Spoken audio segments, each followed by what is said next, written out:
한국 정치를 풀어내는 토론 사이다. 한국 정치를 풀어내는 토론 사이다. YTN FM 출발 새 아침. 여의도 중계석.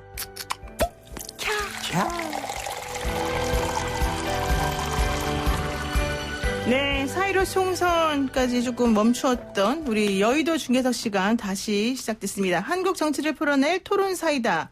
여의도 정치 상황을 누구보다도 명쾌하게 풀어주실 두 분 모셨습니다.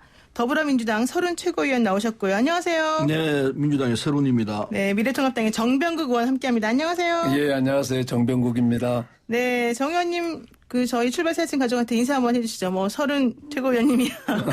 예, 반갑습니다. 오늘 이렇게 여러분들 만나뵙게 해서 감사하고요. 지난 선거 과정이라든가 지금 코로나 전국성에서 여러 가지 어려우실 텐데 그동안 국민 여러분들의 협조 덕분에 이만큼 진정됐다고 생각을 합니다. 감사드립니다. 네. 인사도 아주 상큼하게 잘 들었고요. 긴급 재난지원금 관련해서 좀 한번 얘기를 여쭙겠습니다. 지금 당정 협의안이 마련돼 있는데 전 국민 지급 고소득자의 자발적 기부안. 이제 이 얘기가 지금 화두로 나왔습니다. 고소득자 기부가 웬 말이냐 이런 얘기 나오기도 하고요. 또 미래통합당 입장에서는 이거는 못 받아들인다 이런 얘기도 나오기도 하는데 우선 서른 최고위원님께 한번 여쭙겠습니다. 이것은 어떻게 진행이 될 수 있을까요? 말 그대로 긴급 재난지원금이거든요. 네. 그래서 긴급하게 처리를 해야 됩니다. 이게 첫째이기 때문에 야당 측에서 여러 가지 지적을 하고 있지만은 이건 빨리 지원을 하는 것이 중요하기 때문에 어쨌든 여야가 이게 통과를 시키도록 했으면 좋겠습니다. 네. 지난 선거 전까지 선거를 가지고 또 얘기할 건 아니지만은 왜 이게 야당의 패인이 이렇게 있었느냐 이걸 본다면은 이게 발목 잡기다. 네. 국정에 대한 이게 크게 작용했다고 봅니다. 그래서 물론 이번 긴급재난지원금을 구체적으로 논의하자는 입장에서는 그건 발목 잡기가 아니고 제대로 된 예산을 가지고 국정을 운영하자 이런 측면이라고 얘기할 수 있을지 모르지만은 국민이 얼핏 보기에는 이것도 역시 옛날처럼 발목 잡기 하는 거 아닌가 이런 우려가 있을 수 있다 생각합니다. 네. 그래서 지금은 빨리 처리하는 것이 중요하기 때문에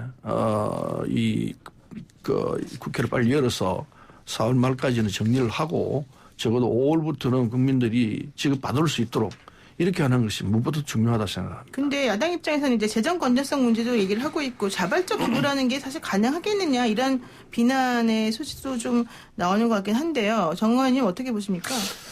저는 우리 서른 의원님 말씀 맞다나 긴급 재난지원금입니다. 지금 시급합니다. 네. 예, 정말 하루 벌어 하루 먹고 사시던 분들 네. 정말 긴급하게 지원을 해드려야 되는데 중요한 것은 어떻게 긴급하게 고로 지급을 하느냐 하는 문제인데 이것은 이미 선거 전서부터 문제 제기가 됐던 부분이에요. 그런데 선거 지나는 이 과정까지 이건 선거 전에 이미 정부에서는 안이 나왔어야 된다고 보고요.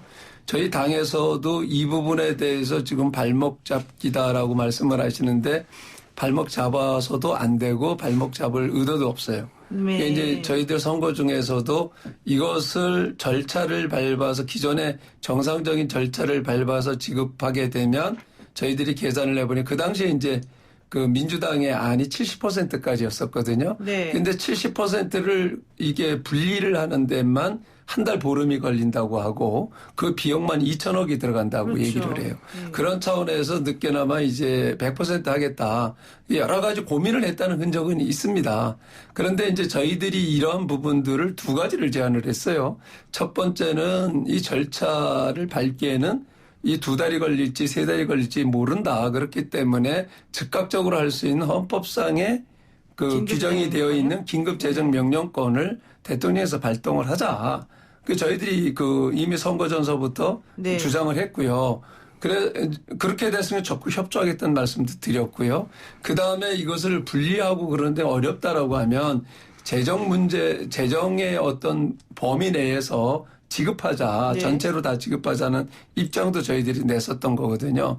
그리고 또 이것을 굳이 국채까지 발행을 해서 안 해도 되는 방법이 있다. 지금 512조 3천억이라고 하는 올 예산이 있는데 지금 올 예산 자체도 이 코로나로 인해서 제대로 지금 이 집행이 잘 안 되고 있거든요. 네. 그래서 이거 세목 변경을 통해 가지고 조정을 해 가지고 이것을 활용을 하자. 네. 이게 지금 한 번으로 끝날 수 있다라고 하면 저는 뭐 추경을 해서 할 수 있다고 봐요. 또 시간이 그렇게 저는 뭐 중요하다고 보지는 않아요. 한 번으로 끝난다라고 하면 언젠가 주면 되는 건데, 그러나 제가 보기에는 이 코로나 이후에 여러 가지 여파가, 전 세계적인 여파들이 이게 간단치가 않거든요. 네. 따라서 일단은 뭐 전체의 그 소상공인들 같은 경우는 그 70%가 6개월 내에 망할 거다, 이런 보도도 나오고 하는 만큼 그 빨리라고 얘기를 하신다라고 하면 왜 이런 방안은 강구를 하시지 않으시는지. 그래서 대통령 뭐 야당이 반대를 하면 긴급재정명령권까지도 고려를 한다, 이런 언론을 봤는데 그걸 고려할 필요가 없이 저는 지금 바로 그 지금 그 추경안해서 절차 발과에도 한 달 정도 좀 걸린다고 보거든요. 네. 그렇기 때문에 즉각적으로 긴급재정명령권을 발동을 하셔서 빨리 이거는 시급하게 필요할 때 지급을 해야 된다고 저는 근데 생각합니다. 긴급재정명령권 지금 발동 요건이 되나요? 당연히 있는데요. 아, 그래요? 그런데 지금 헌법 76조에 긴급재정명령권이 있는데 네. 이건 긴급재정명령권을 발동을 해서 이 재정을 정리를 하더라도 사후에 국회 승인을 또 받아야 합니다. 사후 승인요. 승인을 안 받으면 안 받으면 당장 취소가 됩니다. 네. 아니, 그건 뭐 저희 당에서 제안을 한 거고요. 네. 그리고 이미 여당은 180석을 받았잖아요. 아이, 그러니까. 그렇기 때문에 네. 저희 당에서 이것을 반대를 알겠습니다. 하거나 했으면 모르는데 네.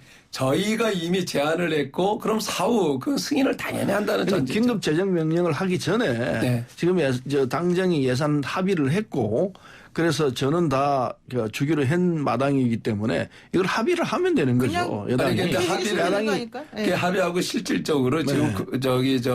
늘 그렇잖아요. 우리가 해봤지 않습니까? 여야 간의 합의 절차라든지 이런 부분들이 그 원내 대표 간으로 끝나는 게 아니라 의원들의 여러 가지 이견들이 있어요. 그렇기 때문에 이런저런 과정을 겪다 보면 또 시간이 걸리고, 그렇기 때문에 기왕에 우리 야당의 입장에서는 선거 전서부터 긴급재정명령권 발동해가지고 하자. 네. 그건 더 시간을 단축시킬 수, 당장 할 수가 있는 거거든요. 근데 그렇기 때문에 저는 그거를 굳이, 저는 이제 뭐 선거 중에도 그 문재인 대통령께서 이걸 그 국회로 넘기시는 모습을 보면서 이걸 왜 이렇게 하실까? 굉장히 우려스러웠던 거예요. 예, 지금 야당이 긴급재정명령권을 발동하라고 그러는데 이건 좀 안 해도 되는 얘기일 것 같습니다. 지금 제한돼 있는 걸 통과시키면 되는 건데 네. 굳이 다시 또 명령권을 발동해서 하라는 이야기는 이건 이해하기 참 힘들고, 네. 우선 오늘 올라오는 대로 여야가 합의해서 이 안을 통과시키면 되는 거니까요. 야당은 이제 다른 얘기할 필요가 없다고 생각합니다. 테이블 위에서 논의를 하고 네. 그 논의된 결과를 가지고 국민들 발표를 하면은 이달 중으로 하면은 5월부터는 지급을 받을 수 있도록 하는 것이 깔끔하고, 네. 또 다른 필요 없는 이런 쓸데없는 절차를 생략하는 과정이 되기 때문에 야당이 그걸 받아주면 좋겠습니다. 지금 그 정부의 예산 수정을 요구했다, 뭐 이런 얘기가 사실은 야당 쪽에서 그런 요구했다는 얘기가 나왔는데, 또 그거하고 무관하게 지금 정 의원님께서는 할 수 있다, 뭐 이런 입장이신 것 같아요. 제가 좀 헷갈려서. 아니 저희 당에서 네. 이게 일단은 이제 지금 우리 서른 의원님 말씀하신 대로 국회 추경안 심의를 하는 심의 절차가 있는 네. 거고요. 지금 아직까지도 추가적으로 예산 심의에 대한 기초 자료조차 넘어오지 않았거든요. 그런 부분들을 이제 결국은 국회로 넘으면 절차를 밟겠다는 건데, 네. 그래서 이런 절차는 어차피 긴급재정명령권에 의해서 집행을 하고 후 이거 승인 절차를 하면 됩니다. 이런 절차는 나중에 해도 되잖아요. 그럼 시간이 굉장히 단축을 할 수가 있는데 네. 왜 굳이 저는 이 추경안 이 절차대로 해가지고 당장 그 가능하다라고 하면 뭐 이것도 저는 무난하다고 봐요. 저기 가능하다고 봐요. 저희들이 반대하는 게 아닙니다. 그러나 일단 국회로 넘어왔는데 네. 그 야당이 심의를 하는데 심의 절차를 밟지 않고 그냥 하자 이거는 얘기가 안 되는 거고요. 일단 긴급재정명령권을 하게 되면 지금 오늘이라도 즉각적으로 발동을 해가지고 오늘서부터 바로 추진을 해서 아니. 5월 안에 4월 중에서도 돈이 나갈 수가 있는 거거든요. 긴급재정명령권을 발동하기 전에 여야가 합의해서 할 수 있는 일인데 아니 합의는 긴급재정명령권에 대해서 합의를 해줬고 사후 승인을 하자 이런 얘기 아닙니까? 아니 이제 장관 결국은 어차피 이거는 이제 시간을 다투는 문제이기 때문에 저희들이 우려하는 거는 국회의 심의 절차를 밟으려고 그러면 그 해봤잖아요. 아니 아무리 그러니까요. 시간이 저번에도 이거는 걸린단 지금까지 말이죠. 시간이 걸렸던 이유는 야당이 계속해서 합의도 안 해주고 그리고 안 만나주고 이랬기 때문에 이게 시간이 걸렸던 거거든요. 그렇죠. 과거 얘기는 저는 할 필요성이 없다고 맞습니다. 보고요. 지금이라도 네. 야당이 오늘 당장 만나자 그리고 논의하자 테이블에 올려놓고 하자면은 이거 얼마 안 걸려 하루 만에 할 수도 있다 생각합니다. 저는 그렇기 그러니까 때문에 충분합니다. 네. 충분하고 그래서 이건 긴급명령 재정권까지 갈 필요도 없이 당장 테이블에 앉아서 논의를 하면 되는 건데 테이블에 앉는 시간을 지금 안 하려고 하고 있습니다.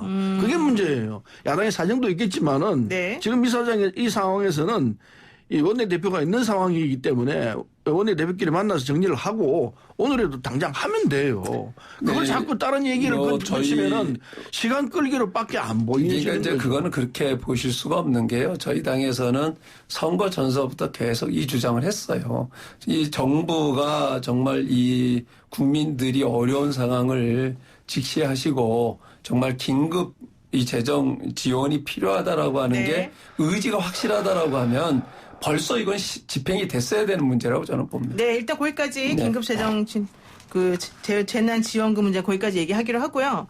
그 비례정당 문제 하나만 여쭙고 일단 일부를 좀 정리해야 될 것 같습니다. 4.16 총선 이후에 지금 비례정당이 위헌적인 정당이었냐 아니냐 뭐 내진 이런 얘기도 있지만은 또 하나 얘기되고 있는 게 이 위성 정당들을 별도 교섭단체로 구성하는 것이 좀 현실적으로 필요한 부분 아니냐. 공수처 구성 관련해서도 뭐 협상에서 유리한 위치를 차지하기 위해서 이제 이런 얘기 때문에 아직도 좀 정리가 안 된 것 같은데 우선 각 당이 어떻게 논의를 하고 있는지 한번 여쭙겠습니다. 서른 의원님 지금 민주당 입장에서는 근데 뭐 그냥 더불어시민당하고 민주당이 합치겠다 이런 입장을 지금 보이신 거죠? 네, 저는 뭐 그걸 주장을 했고 예. 그 작업을 하고 있는데 그 전에 정치가 지난번에 위성정당 만들면서 국민으로부터 혹독한 비판을 받았지 네, 않습니까? 꼼수라는 얘기도 많이 들었죠. 그렇기 때문에 이제 정도로 가야 합니다. 순리로 가야 되기 때문에 이렇게 또 위성정당을 또 만들면은 정말 국민으로부터 이제 네. 매를 맞을 거예요. 그렇군요. 그렇게 해서는 안 되고요. 그래서 순리를 한다면은 각 당이 다 민주당과 통합당 이렇게 1대1로 만나서 얘기를 하는 것이 국민이 이번 선거에서 내린 명령이라고 생각합니다. 네. 그걸 또 벗어나서 위성정당을 만드는 이 꼼수를 부린다면은 국민이 그때는 정말 매를 들 거예요. 그런 일은 안 하는 게 옳다고 생각합니다. 네, 정 의원님 어떻게 보십니까? 저는 서른 의원님께서는 이전서부터 위성정당 자체를 반대하셨던 분이잖아요. 네. 저 역시 마찬가지거든요. 저는 이 편법은 편법을 낳고 꼼수는 꼼수를 낳는다.